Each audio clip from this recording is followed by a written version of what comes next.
En estos vídeos vamos a hablar sobre el anabolismo. El anabolismo, como ya sabéis, es el conjunto de reacciones que toman compuestos simples y los unen para formar compuestos más complejos. Y también sabéis que normalmente en este tipo de reacciones se consume energía. Bien, vamos a ver. Vamos a empezar un poco más atrás. Vamos a empezar en el catabolismo.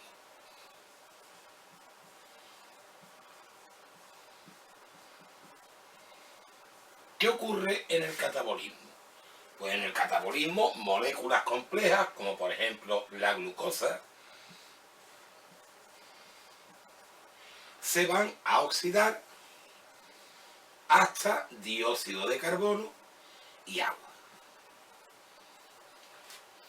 Y la energía de esa oxidación nos sirve para fabricar moléculas como el ATP y el NADH. Bien, pero claro, para que esto ocurra, necesitamos que haya moléculas complejas que oxidar, porque si no, llegará un momento en que se agoten estas moléculas complejas. Entonces, el anabolismo y los organismos autótrofos son capaces de fabricar estas moléculas complejas a partir de moléculas sencillas. ¿Cómo? Pues consumiendo moléculas como estas otras. Es decir, si desordenamos de alguna manera o oxidamos estas moléculas y le extraemos la energía, podemos ser capaces de combinar estas moléculas simples y obtener moléculas complejas. Eso es lo que se hace en el anabolismo.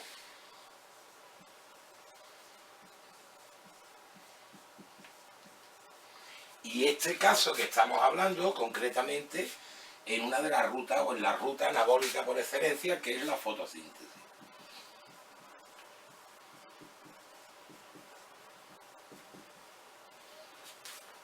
En el anabolismo, en la fotosíntesis, moléculas simples como CO2, H2O, van a ser utilizadas por los organismos, por las células, para fabricar moléculas complejas, glucosa, por ejemplo.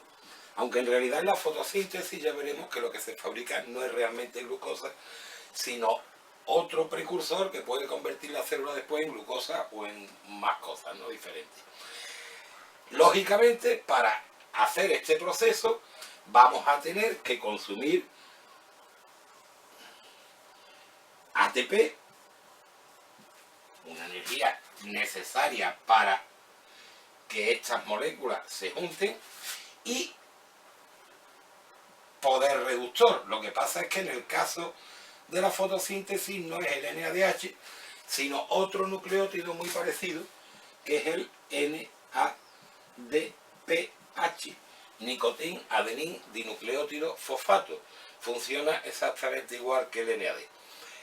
Bien, pues en principio de esto se trata, ¿verdad? Lo mismo que se utiliza glucosa, se rompe en moléculas sencillas, se obtiene energía y poder reductor. Pues si consumimos energía y poder reductor, podremos juntar moléculas sencillas y fabricar moléculas complejas.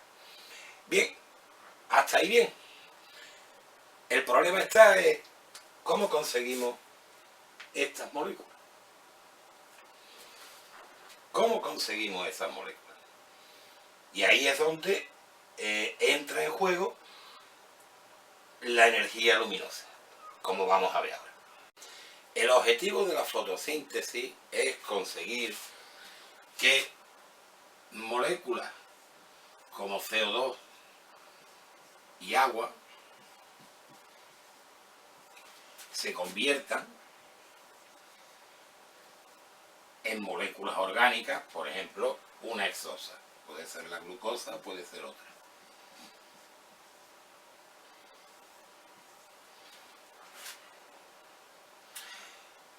Y en ese proceso, además, se desprende oxígeno.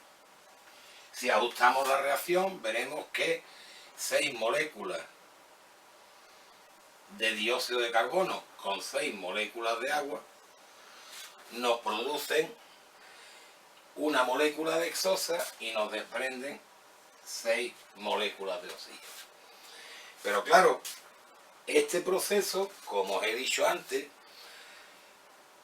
para que se produzca necesita energía y necesita poder reductor. Luego, para que esto se pueda llevar a cabo, necesitamos además que 12 moléculas de NADPH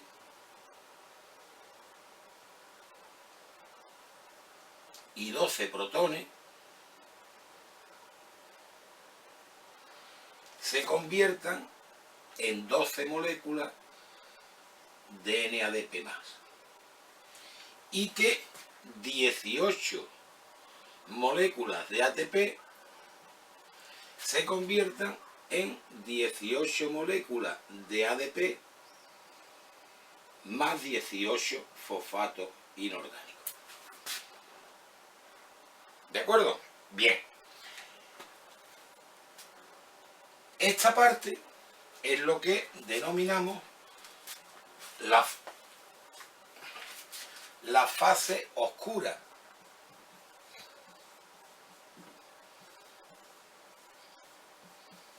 de la fotosíntesis. No porque se tenga que producir en la oscuridad, sino porque no necesita de la luz. Y esta otra parte, es decir, esa otra parte en la que conseguimos esa energía y ese poder reductor necesario, es lo que se llama la fase luminosa, que es la que vamos a ver a continuación. La fotosíntesis es un proceso que tiene lugar, como sabéis, en un orgánulo exclusivo de células vegetales, que es el cloroplasto.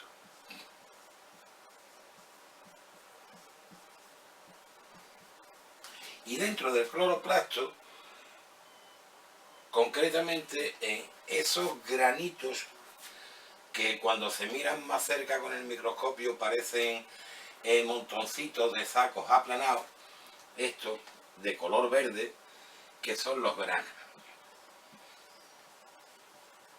Ampliamos uno de esos granas, vemos que está formado por sacos hechos de membrana, que es una bicapa lipídica con proteínas, exactamente la misma estructura que todas las membranas, apilados unos encima de otros. Cada una de estos saquitos o cisternas es lo que denominamos tilacoides.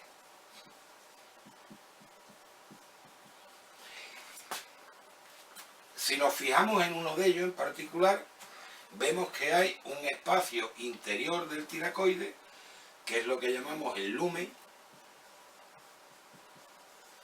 y por fuera del tilacoide, por fuera del grana, el espacio que hay es el estroma del cloroplasto.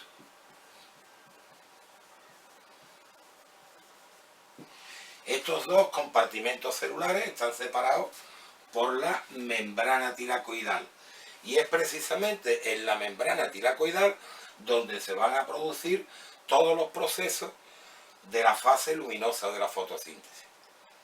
Y el resto de los procesos se van a producir en el lumen del tilacoide. La forma en que las células van a conseguir esas moléculas va a ser muy parecida a la forma en que consiguen la energía en la cadena respiratoria, es decir, una cadena de moléculas que se van a ir pasando electrones de una a otra. Esos electrones van a crear un flujo de protones que va a ser encargado de, que va a provocar la síntesis de ATP, y además esos electrones van a acabar en el NADP+, que se va a reducir a NADPH. Bien, lo que ocurre es que todo ese proceso tiene que darse siempre cuesta abajo, digamos. Es decir, en la naturaleza no podemos ir cuesta arriba. ¿A qué me refiero? Bueno, me imagino que a esta altura en química ya habéis dado algo de redox y habréis dado el potencial redox de los pares, ¿no? Del compuesto oxidado reducido tiene un potencial eléctrico, y cuando un par se oxida, eso ya lo sabéis también, lo he dicho muchas veces, cuando un compuesto se oxida es porque le cede los electrones a otro que se reduce.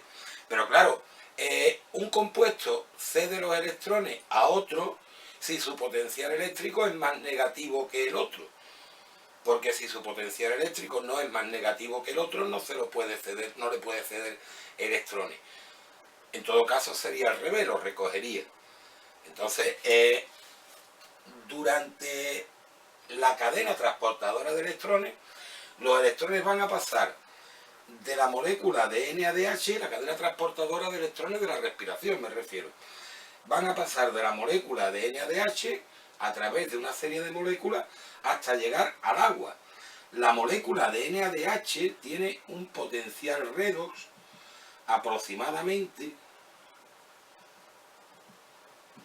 de menos 0,32 milivoltios.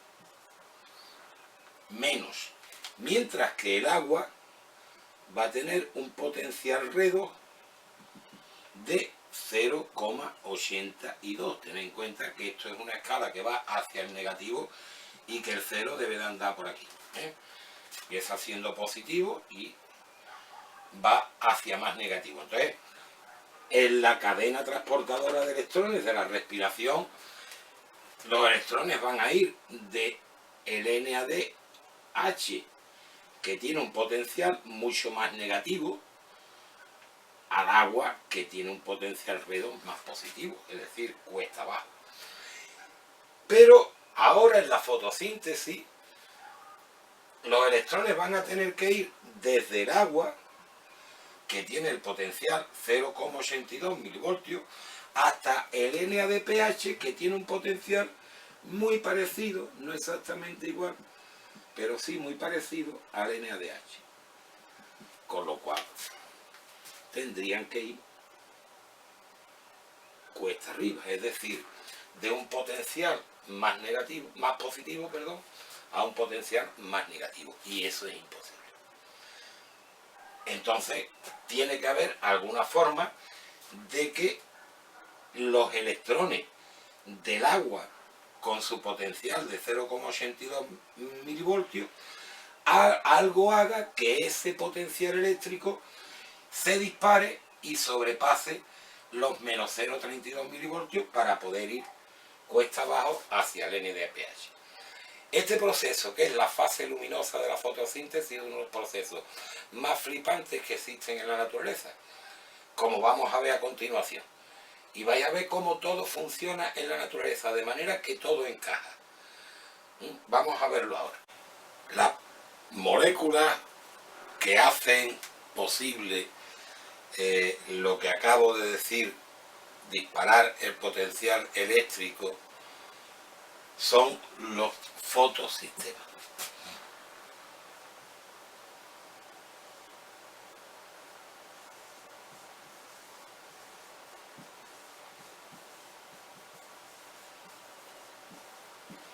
¿Qué es un fotosistema? Pues un fotosistema es un conjunto, un agregado proteico formado por moléculas de proteínas, pero que además son pigmentos. Es decir, son moléculas capaces de captar la energía luminosa y convertirla en energía eléctrica.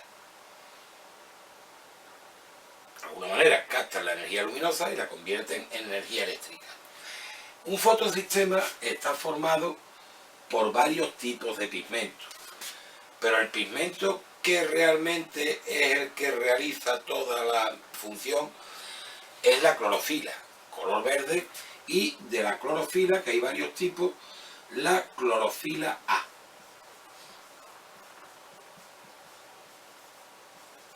La clorofila A es el pigmento fundamental.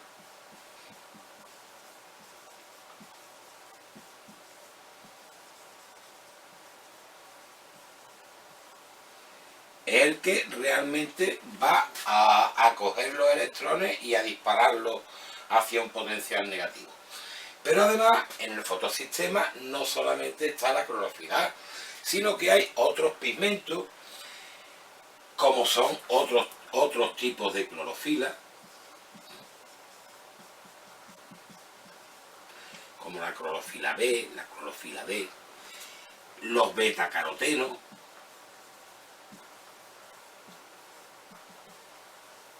de color rojo, producen el color rojo de las plantas, rojo anaranjado, y las xantofilas,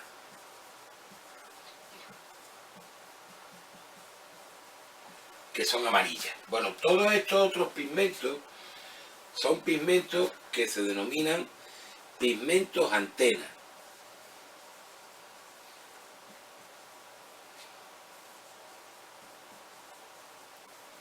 ¿Por qué? Bueno, veréis.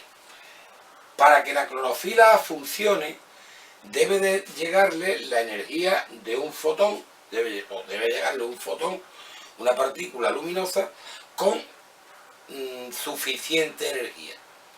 Si no, pues no tiene efecto.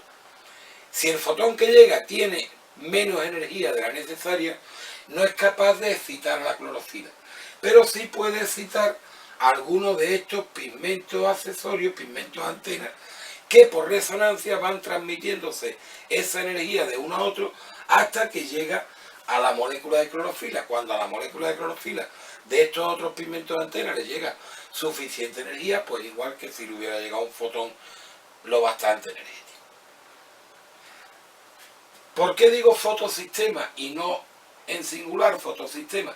Pues porque hay dos fotosistemas diferentes. Está el fotosistema 1, FS1, que es el 1 porque fue el primero en descubrirse, no porque sea el primero que actúe. Estas cosas en biología pasan y la verdad querían, pero bueno.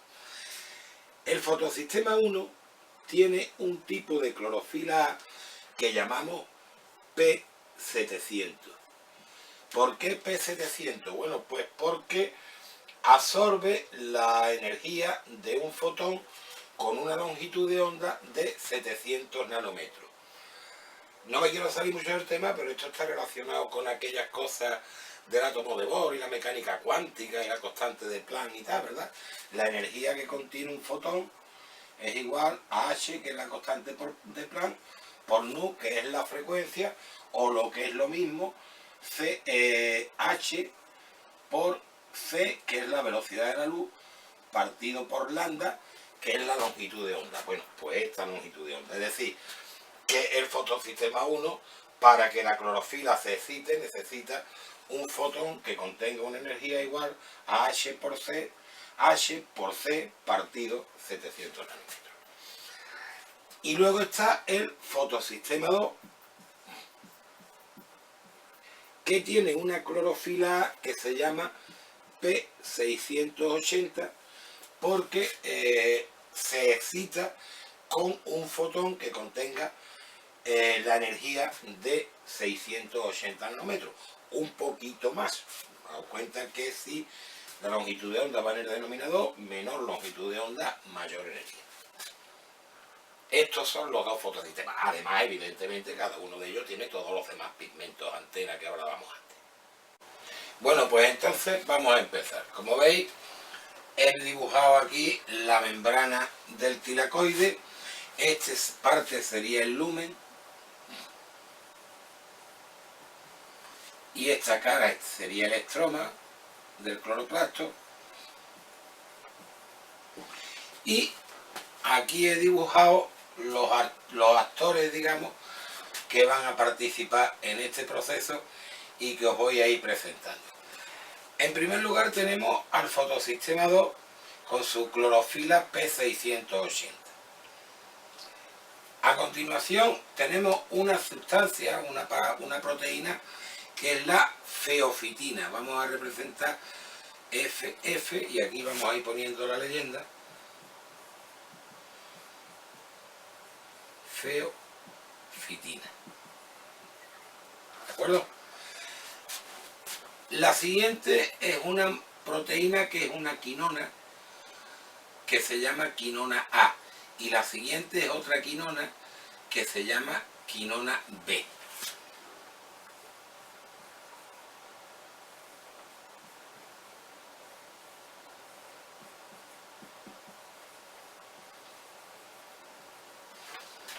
La siguiente, esta que he pintado cuadradita ahí en azul, es un citocromo. El citocromo B6F. Atención con los nombres y con las moléculas, que en el libro estamos anticuados y ya no es así. O sea, no le sé cuenta el libro, que no.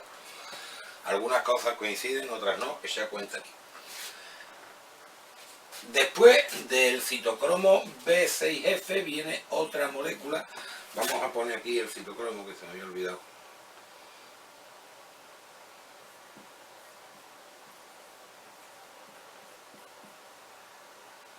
Esto es un citocromo. Son proteínas todas, ¿eh? Luego tenemos una molécula que es la plastocianina.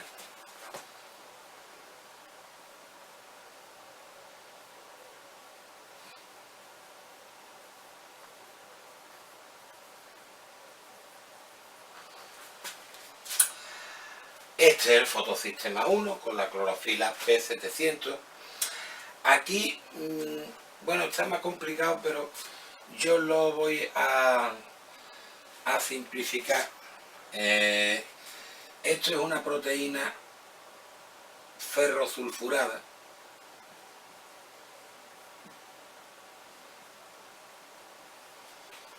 que actúa de intermediario. A continuación tenemos la ferredoxina,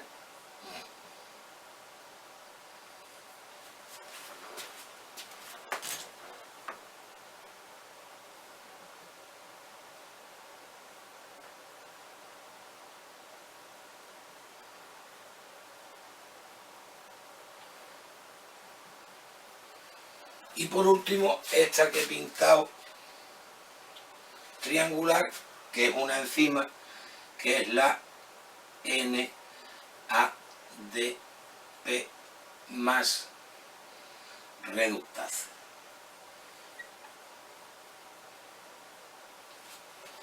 ¿De acuerdo? ¿Y esto que tenemos aquí qué es? Pues esto es la partícula F, es decir, la ATP sintasa, que va a actuar luego. Aquí, como veis, he pintado una gráfica donde vamos a ir representando los potenciales eléctricos, no de todos exactamente, pero sí de unos cuantos, para que entendáis cómo el proceso, a pesar de todo, a pesar de que vamos a partir de aquí y vamos a llegar aquí, pues, no, perdón, aquí, más o menos, pues vamos a ir siempre cuesta abajo. Difícil, ¿verdad? De aquí hasta allí cuesta abajo, pero veréis cómo es. Veréis, todo empieza cuando un fotón llega con suficiente energía al fotosistema 2. El potencial redox del fotosistema 2 es de 1 voltio.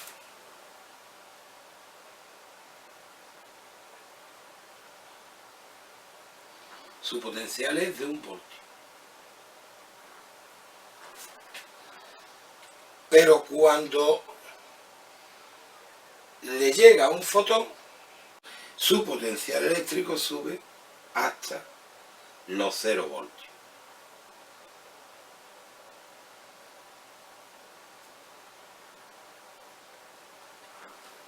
Cuando incide un fotón sobre él. Entonces ahora tiene un potencial eléctrico más negativo que la feofitina, que las 2 quinonas, que el citocromo B6 y que la plastocianina, ya que el potencial eléctrico de la plastocianina es de 0,2 voltios. Es decir, aquí está la plastocianina. Entonces ahora ya puede ir perdiendo potencial eléctrico. Entonces, ¿qué ocurre? Cuando el fotosistema 2 recibe un fotón, su potencial eléctrico se eleva hasta los 0 voltios y cede, entonces le cede 2 electrones a la feofitina. Vamos a poner los electrones en rojo.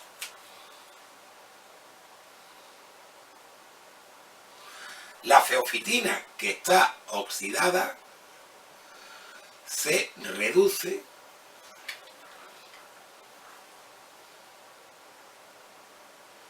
con esos dos electrones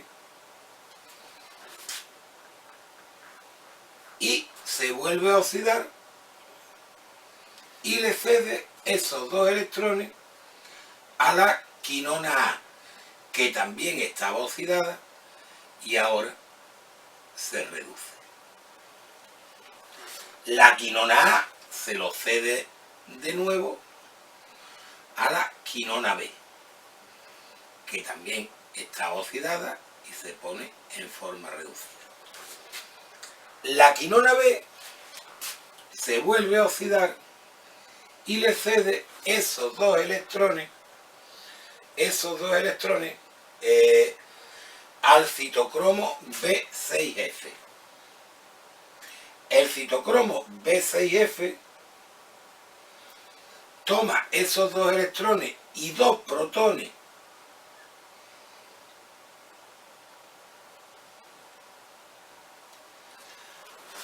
del electroma y al reducirse le cede los dos electrones a la plastocianina, pero los protones los cede dentro del tilacoide. La plastocianina, que estaba oxidada, se reduce y los dos electrones se quedan ahí. ¿De acuerdo? Entonces, si miramos aquí el esquema, vemos que los electrones han ido pasando de la plastocianina, del fotosistema 2 a la feofitina, a la quinona A la quinona B y por último al citocromo y por último a la plastocianina. Es decir, que han ido saltando de uno a otro siempre de un potencial más negativo a un potencial menos negativo. Bueno, cuando el fotosistema 2 le cede los dos electrones a la feofitina, su potencial eléctrico vuelve a descender, o sea, vuelve a hacerse más positivo hasta 1 voltio, como estaba al principio. Y entonces es el agua, una molécula de agua,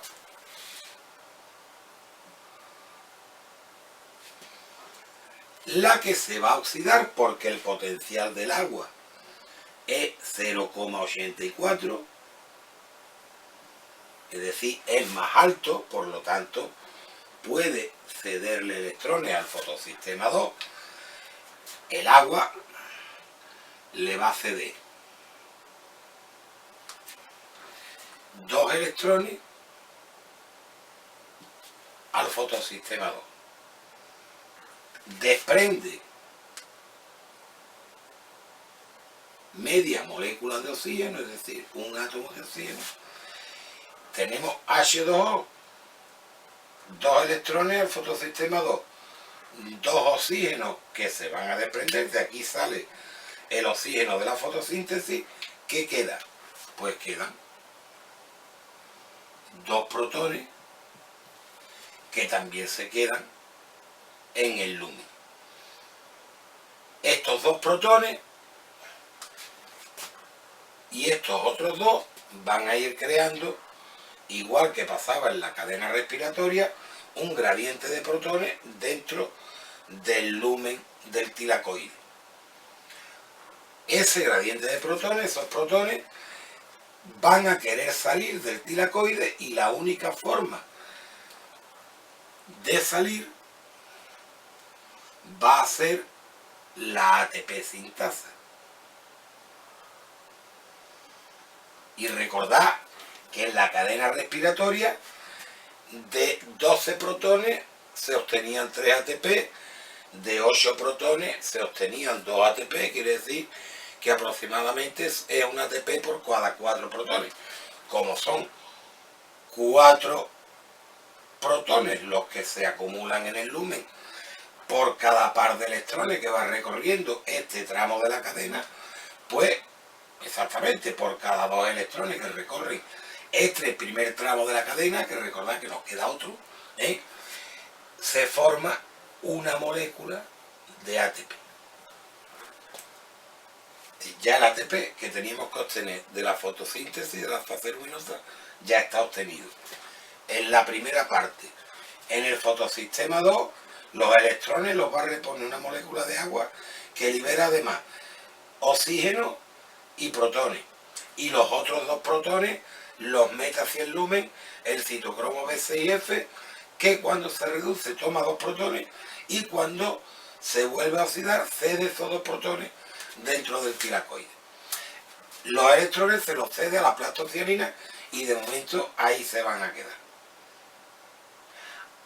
¿Qué ocurre a continuación? Bueno, pues tenemos el fotosistema 2. El fotosistema 2 va a funcionar exactamente, el fotosistema 1 va a funcionar exactamente igual que el fotosistema 2. En reposo, su potencial eléctrico es aproximadamente unos 0,40 y algo milivoltios positivos. Pero cuando sobre él incide un fotón, su potencial eléctrico se va a disparar hasta los menos 0,6 voltios. Este es el 1, no el 2. Es decir, una vez excitada. Y entonces este potencial eléctrico es más negativo que el de la proteína ferrosulfurada y le va a ceder 2 electrones, de manera que la proteína ferrosulfurada ahora estaba oxidada y se va a reducir. A continuación se vuelve a oxidar y le cede los 2 electrones a la ferredosina, que es la que ahora se reduce. El potencial eléctrico de la ferredosina está aproximadamente, si esto he dicho que era 0,4, pues este es menos 0,4.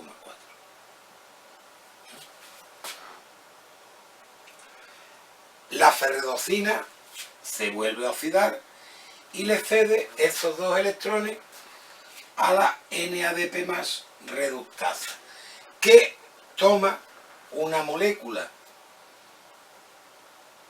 de NADP más y la convierte en NADPH, es decir, la reduce. ¿Y los 2 electrones del fotosistema 1? Bueno, pues los 2 electrones del fotosistema 1 los repone la plastocianina, que con su potencial eléctrico de aproximadamente 0,3 es menos positivo que el fotosistema 1 y le puede ceder esos 2 electrones. Es decir, que los electrones van a pasar de aquí a la proteína ferrosulfurada y de la proteína ferrosulfurada a la ferredosina y de la ferredosina a la NADP reductasa, o si queréis ya directamente al NADPH,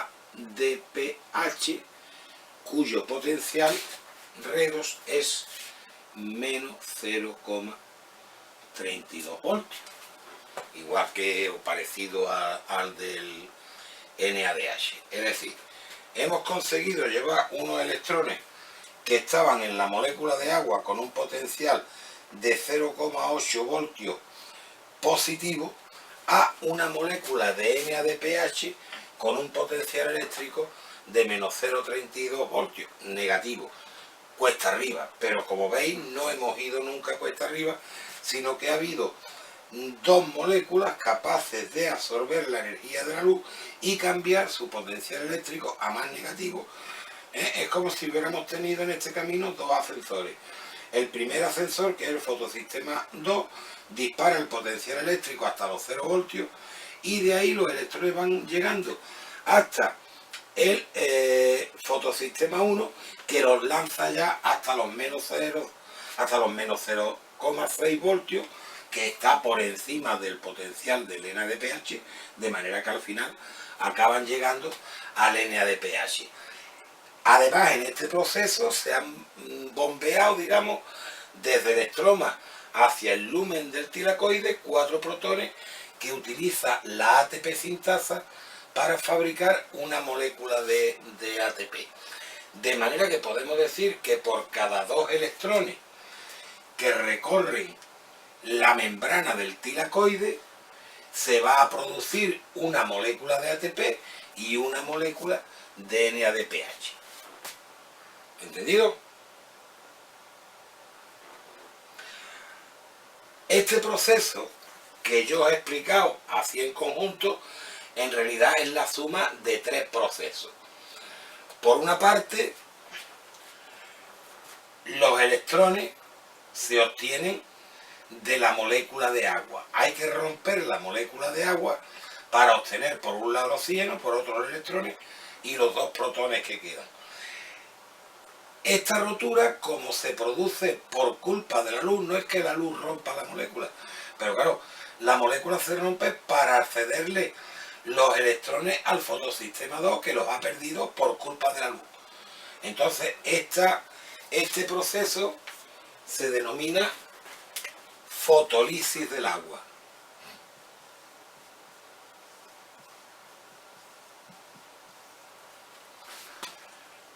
Por otra parte, está la síntesis de ATP. Eso era la fosforilación. Acordaos, la de la cadena respiratoria se llama fosforilación oxidativa porque la energía procede de oxidar compuestos. Pero aquí la energía procede ¿de dónde? De la luz, de los fotones. Luego esto se llama fosforilación.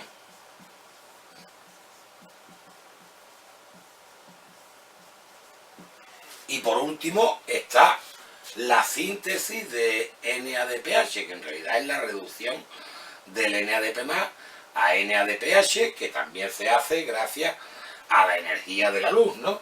Entonces se llama fotoreducción.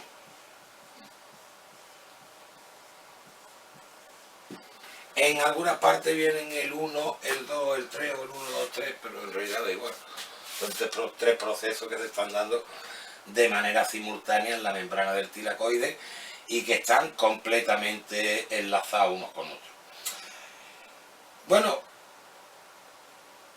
en realidad es así, pero queda un último detalle, veréis. Este tipo de fotofosforilación, digamos, en la que los electrones entran por un extremo procedente del agua y se quedan en el otro extremo en el NADPH, es decir, tiene un principio y un fin, es lo que se llama la fotofosforilación no cíclica. No cíclica. Si ATP es una fosforilación, pero es no cíclica. Pero vamos a ver. Hemos dicho antes que para fabricar una molécula de glucosa, una hexosa, necesitábamos 18 NADP+, perdón, me estoy equivocando, 12 NADP+ y 18 ATPs. Bien, si en cada vuelta o en cada recorrido de electrones por esta cadena se produce un ATP y un NADP+ y un ADPH, cuando llevemos 12 recorridos tendremos 12 y 12 y nos faltarán 6 ATP. Si hacemos 6 recorridos más, conseguiremos los 18 ATP. Pero entonces también tendremos 18 NADPH y nos sobrarán 6. O faltan ATP o sobran NADPH. Y no, eso no es, no, así no funciona el sistema que hacemos con los demás. Los tiramos, los regalamos. Entonces, ocurre que a veces la ferredocina, en vez de cederle los electrones a la NADP reductasa, se los cede al citocromo B6F. Que ahora me di cuenta que aquí no lo he escrito, pero bueno, da más o menos, nos da lo mismo. Quiere decir que estos electrones van a pasar de aquí a aquí.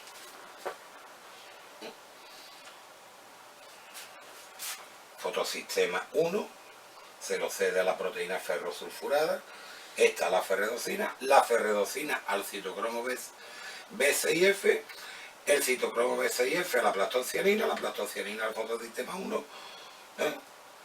Los electrones van recorriendo un ciclo y nunca se pierden, siempre están en el mismo sitio, dando vueltas. Esto se llama fotofosforilación cíclica y se da al mismo tiempo que la no cíclica. Los electrones empiezan por aquí y cuando llegan aquí pueden volver aquí otra vez o pueden seguir, es decir, hacen y siguen por ahí. En la fotofosforilación cíclica los electrones no llegan a la NADP reductasa, luego no se sintetiza NADPH, pero sí pasan por el citocromo B6F. Por lo tanto, cada vez que dan una vuelta cíclica, pasan 2 protones al lumen del tilacoide. Cada vez que den 2 vueltas, son 4 protones, ya hay un ATP extra. ¿Entendéis lo que quiero decir? Es decir, con la fotofosforilación no cíclica, con la no cíclica, conseguimos tanto ATP como NADPH. Los ATP extra, los 6 ATP extra que nos hacen falta, los conseguimos con la fotofosforilación cíclica, que produce ATP menos la mitad, pero no produce NADPH. Pero los electrones no se pierden. Es decir, por muchas vueltas que den estos electrones en la fotofosforilación cíclica, al final siempre podrán seguir su camino y obtener NADPH. Y ahora, fijaros en la maravilla que tiene muchas veces la naturaleza. Imaginaos que esto fuera como una montaña rusa con un looping, ¿no? Es decir, los electrones entran por aquí y cuando llegan aquí hacen así y luego ya terminan. Es decir, por cada recorrido no cíclico harían un recorrido cíclico.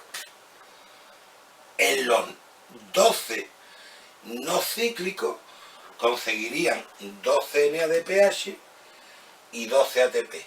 Y en los 12 cíclicos, los 6 ATP que les faltaban. ¿Os dais cuenta? Es decir, si los electrones hacen el recorrido, agua, fotosistema 2, tal, fotosistema 1, tal, ferredocina, citocromo B6, tal, y salimos, y siempre igual, y siempre igual. Las 12 veces nos dan exactamente los 12 NADPH y los 18 ATP que van a hacer falta para que luego en la otra parte, en la fase oscura, se fabriquen los compuestos orgánicos. Hasta aquí la fase luminosa.